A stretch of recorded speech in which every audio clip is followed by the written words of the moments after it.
Why do you put this guy on television? I see him on the different shows. He's got no credibility. Said, I won't run. If I run, I won't do well. If I do well, it's this and that. He looks like such a fool. Next on Newsmax Prime, Donald Trump makes it crystal clear. He thinks Bill Kristol is on a fool's errand trying to find a third-party candidate. Then, Glenn Beck trying to find his voice again on Sirius XM radio. The Sadcaster suspends Beck over a controversial conversation that executives say could be construed as advocating harm to the GOP's presumptive nominee. Plus, there's no debating it, police officers have been targeted for violence, but now the states are taking steps to protect the cops. All that, plus your calls in our second hour of Newsmax Prime, starting right now.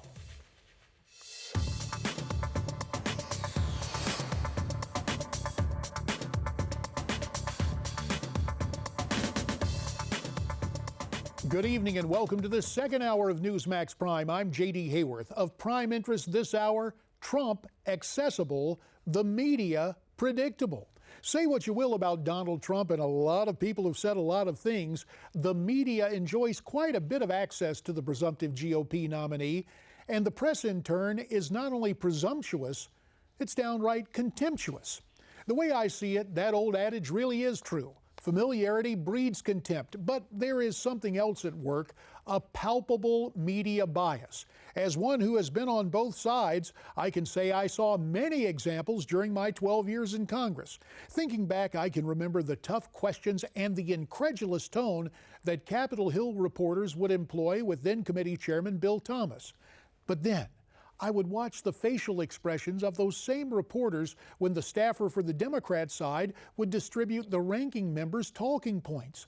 Those reporters would look at that Democrat staffer as if he were serving up a statement built on truth, justice, and their own partisan prejudice.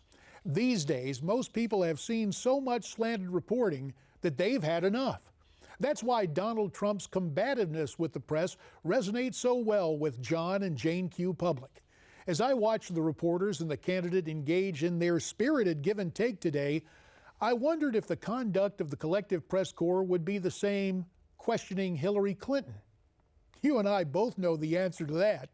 No way! And that's the way I see it. Now, for the way Donald Trump sees the efforts of Bill Kristol to find an alternative conservative candidate. Suffice it to say that Donald doesn't think it's a good idea, and that's putting it mildly. Don't forget, he said Trump will never run. You know, the guy's not a smart person. He said Donald Trump will never run. Remember? Do you remember? I actually blame you. Why do you put this guy on television? I see him on the different shows. He's got no credibility. Said I won't run. If I run, I won't do well. If I do well, it's this and that. He looks like such a fool. These people are losers. He's trying to make you, he's trying to drive you guys a little bit nuts. If they do an indie, assuming it's decent, which I don't think anybody with a reputation would do it because they'd look like fools. But what you're going to do is you lose the election for the Republicans, and therefore you lose the Supreme Court. Therefore, you will have a group of people put on the Supreme Court where this country will never, ever recover. It will never, ever be the same. Well, one thing that is the same this hour as it was last hour, and as it is every night, is our invitation for you to call in. That's right, we'd love to hear from you at 1-877-NEWSMAX. That's 1-877-639-7629 for your comments and your questions. Now, for more on all of this, we're pleased to be joined via Skype from Connecticut by the former Lieutenant Governor of New York, Betsy McCaughey. And joining us from Newsmax, New York, noted radio and TV commentator Ellis Henican. Thanks to you both for your time here tonight on Newsmax Prime. Betsy and Ellis, we just heard from Donald Trump. Bill Kristol took to Twitter to respond to the Donald's comments. Here's what Bill tweeted out. I gather Donald Trump said I'm a loser. I've won some and I've lost some, but one thing I've always tried not to be is a roaring jackass. Ellis, we're getting word that Mr. Kristol is trying to recruit David French, a staff writer with National Review and a constitutional lawyer, to be an independent candidate. What's your reaction to that? No, he's not going to win. That would be my first reaction. But my goodness, let's reel in the paranoia here, JD. I mean, I think maybe you were in politics for too long, but this complaining about the hard questions, oh, the reporters were so mean to me, it's sounding like Donald Trump today. I mean, why on earth should professional media members not quiz him about something like a claim he made, what was it, 6 months ago, that he was going to give all his money to veterans groups, and then we discover 5.5 months later that hardly any of it has been distributed. He only passes it out after the questions are asked by the Washington Post. That is exactly, JD, exactly what I want the media doing. Hold these people's feet to the fire. Yeah, Why are you and defending speaking them? of that, you know, Betsy, the thing, to continue on Ellis's theme, I think the thing I'm constantly amazed by, why aren't all the reporters day in and day out asking Hillary about all the money she earned in terms of speeches, asking her about her server, and staying on those topics instead of being, as we saw in New Hampshire, behind a certain rope line as if they were reined in? I agree. There's clearly a double standard, but frankly, I'd like to address the issue of Bill Kristol because I call him kamikaze Kristol. He should have been drubbed out of the Republican Party for his efforts to raise this independent candidacy. The fact is that he's not going to get anybody with any kind of credibility to take on that role because the party has chosen a nominee. He won it fair and square. Most of us are full of enthusiasm, and even those who aren't understand that running a third-party candidate of any sort will simply hand this election to Hillary Clinton. All right, let's go to the phones at 1-877-Newsmax to my old stomping grounds, a city I was honored to represent in the Congress. That would be Mesa, Arizona. And Tom is on the telephone. Tom, if I have this right, I understand you're finding all this Bill Kristol talk entertaining? Oh, yeah. Bill Kristol, he's riding on Trump's coattail. Anybody who deals with Trump will get exposure. Oh, so in other words, he's just getting attention? Veterans, that is just awful for that one guy who has cancer and can't get help. You know, I like this caller's point of view. The fact is, Bill Kristol doesn't have anything important to say, and he's trying to become important by riding on Donald Trump's coattails. You have put your finger on it. What a smart guy. And Tom, when it comes to veterans issues, we will return to those in calls to come. As always, we thank you for watching this afternoon, Arizona time, from Mesa. Let's go to another caller, I believe from Pennsylvania. It is Bill on the line. I may not have your whereabouts right, but Bill, I hope I've got your name right. Bill, yeah, he's in Pottsville, Pennsylvania. Hi, Bill. How's everything? Listen, I like to have all the people, the Orthodox people, to vote for Donald Trump. Orthodox Christian people. Why? 20 years ago, Bill Clinton and his sukkah, when the hierarchy of the Orthodox churches asked him not to bomb the monasteries and churches in Yugoslavia because of the Holy Week, he said he's fighting a war. But when Ramadan came, he did not bomb. Well, you are pointing back 20 years ago what happened in the Bosnian theater. And Bill, we appreciate the call. The whole notion that different groups are going to reach out to different people of faith, different special interest groups. Betsy McCaughey, if you had to prioritize the to-do list for Donald Trump, to whom should he be reaching out first and foremost? Well, first and foremost, his job is to jumpstart the economy, and nobody can do it better. He runs 185 profit-making enterprises all around the world. If you look at his financial disclosure statement, it is extremely impressive. So priorities 1, 2, and 3, jobs, jobs, and more jobs. We need economic growth. Let me turn to you, Ellis Henican, as we begin again. Jobs, jobs, and more jobs. And Hillary's former job and the whole email situation is still hanging around. Is she going to be able to skate past this? And what was that poll I saw today where over half of Democrats are cool with her getting nominated even if she's indicted? God, Well, they've seen the alternative, I suppose. They meet Mr. Trump and they say, send me a felon if that's what it takes to keep this guy out of the White House. Listen, the more you guys fight over Bill Kristol and the real conservatives, Glenn Beck standing with them as well, or maybe a little bit on the wacky side. Really, I try not to interrupt you, Betsy. Do me the favor of letting me finish the sentence. Go ahead, Ellis. Okay? Go ahead. It seems to me that the more conservatives are fighting with each other and saying horrible things about each other in that circular firing squad, the better it is for the Democratic candidate in the race. And just, so go ahead and have all those intramural fights, and I'll just stand on the sideline and smile.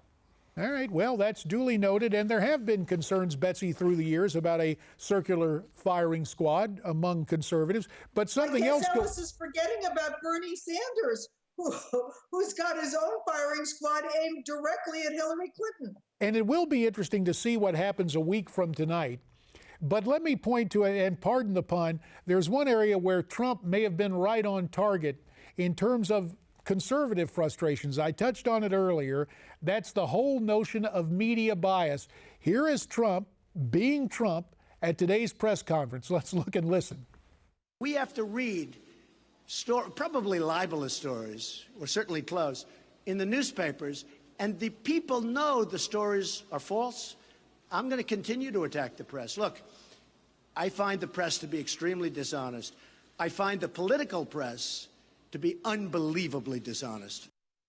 And yet Donald Trump enjoys, I guess, headline-making status. Ellis, it's as if the networks and the papers can't get enough of Donald Trump. Oh, it's a fascinating story. I mean, he's turned the Republican Party upside down. He's convinced people like Betsy McCaughey to support a whole bunch of views that they never believed in the past. He has created internal uproar like we've never seen before. I mean, I find it fascinating. I've been talking about almost nothing else for the last 6 months. All right, well, let's, before we go, we only have about 30 seconds left in this segment. Just want to show this. We'll come back and talk about it. The latest NBC News Survey Monkey poll conducted last week shows that the Donald is even closing the gap in greater fashion on Hillary. 47% for Hillary, 45% for the Donald. That looks to me to be within the margin of error, so that is something worth noting. Listen, folks, keep your thoughts, think about that over the break. Betsy McCaughey, Ellis Henican, and you too, wherever you are, we know what you're doing. You're watching us here on Newsmax TV. We also want you to call us with your comments and questions at 1-877-NEWSMAX, 1-877-639-7629. Our conversation with Betsy McCaughey and Ellis Henican and you continues after this.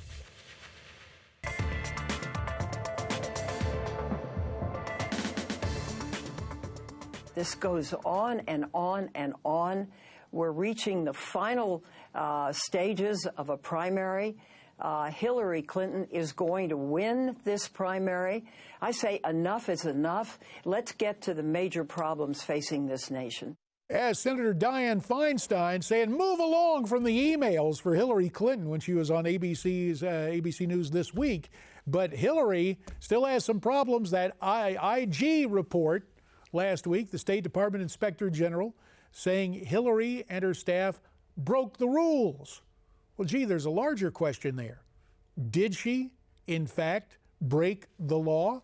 Let's continue now on Newsmax Prime. Of course, you're welcome in on this conversation, as you can call in at 1-877-NEWSMAX. That's 1-877-639-7629. And let's welcome back our panel.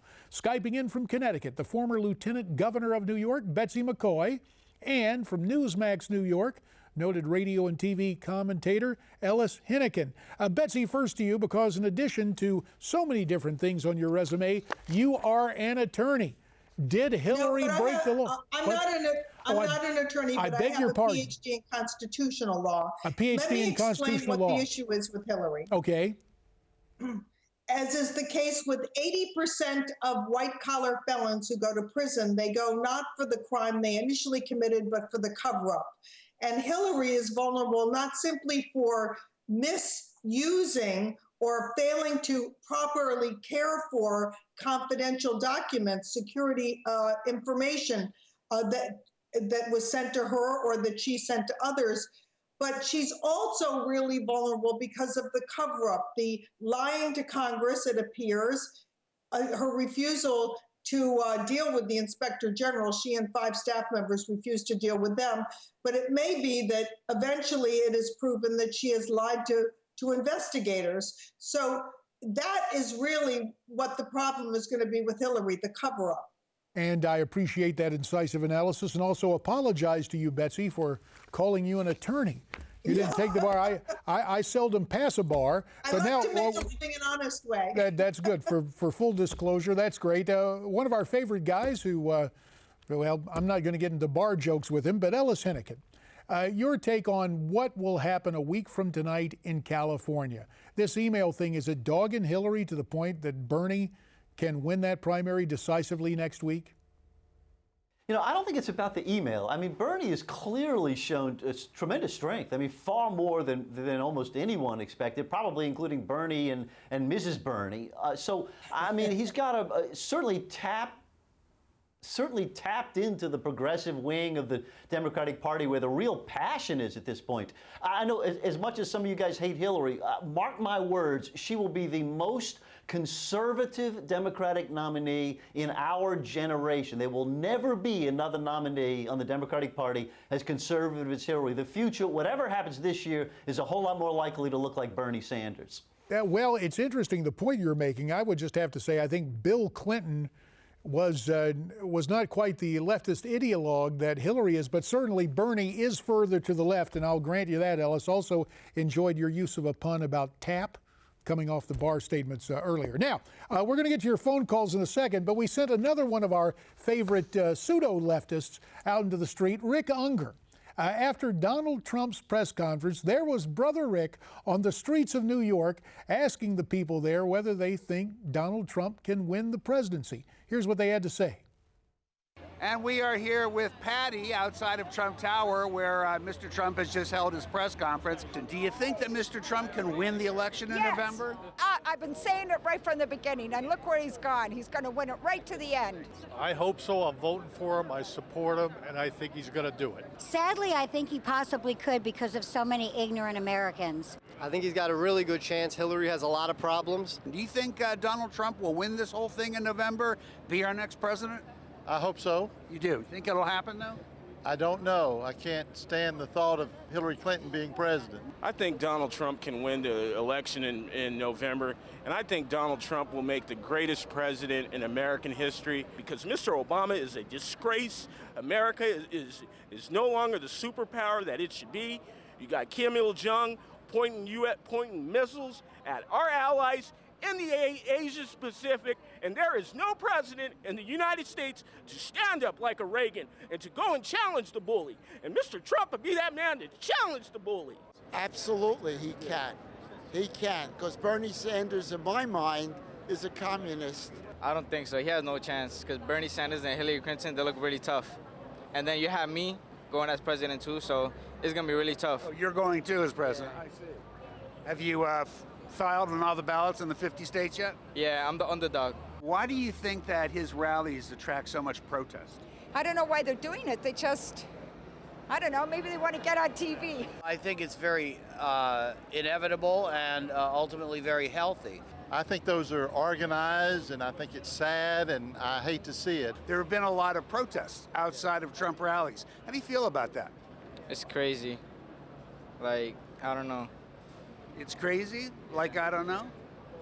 I think it's just a lot of clowns. Like they just want to cause a lot of problems. They're agitators. I think political protest is like a very necessary and important thing, and it's great in our society we can do that. That's it for today here in front of Trump Tower, where Donald Trump gave a press conference today talking about the money that has been given to various veterans groups as a result of the speech he gave some months ago. Lots of people out here, lots of different opinions out here. That's all we got time for now. Back to you, JD. All right, Rick Unger on the streets of New York City. Let's get back to the phones. A place I know pretty well, home of the annual Sing Mule Day, Benson, North Carolina. Johnny is on the phone. Hi, Johnny. Howdy. Good to have you.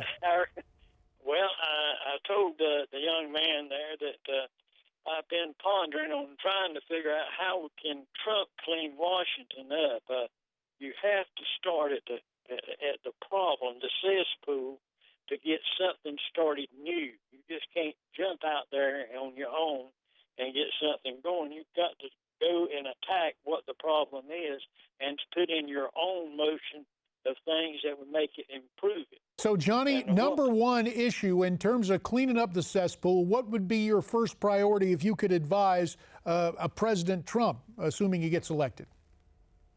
Well, the very first thing I would do is cut off all benefits for everybody who's ever served in Congress, White House, or any governmental position for the last 30 years. No public pensions for anyone who served in Congress or served in the presidency. And would you extend that to people who have worked in the bureaucracy? That's exactly right. And they would have to come and take a lie detector test and see if they have ever took any money that they shouldn't have or had special favors done. If they have, then they lose it all. They have one opportunity. Well, all right, Johnny, I appreciate that. Let me point out for the record, as I take comments from Betsy and Ellis, just for the record, some of the things you read on the internet about members of Congress once they leave, allegedly getting their salary for life, ain't true. I know, I was there. They changed the rules a long time ago on that. But to the greater question Johnny has, Betsy McCaughey, cleaning up Washington, if you had advice for Donald Trump, what would be the first thing you would suggest? Well, first, I'd like to applaud the caller, because even though some of the details may be slightly incorrect, the fact is he knows what all Americans know, which is that people who work for government are on easy street, and we, the taxpayers, are on the road to serfdom. And that's what he wants to change. I would start with the enormous unaccountable bureaucracy at the VA. We've got to fix that so our veterans get health care. In every department of government, the president has the leadership, the bully pulpit, the position to make those bureaucracies more accountable to the taxpayers. Ellis, let me turn to you. Obviously, you had some good things to say about Bernie Sanders, but I think most of us do believe that Hillary is going to end up as the nominee, especially seeing the polling today. How can Hillary take on a notion of reform, given the ethics baggage she has? You got about a minute left here.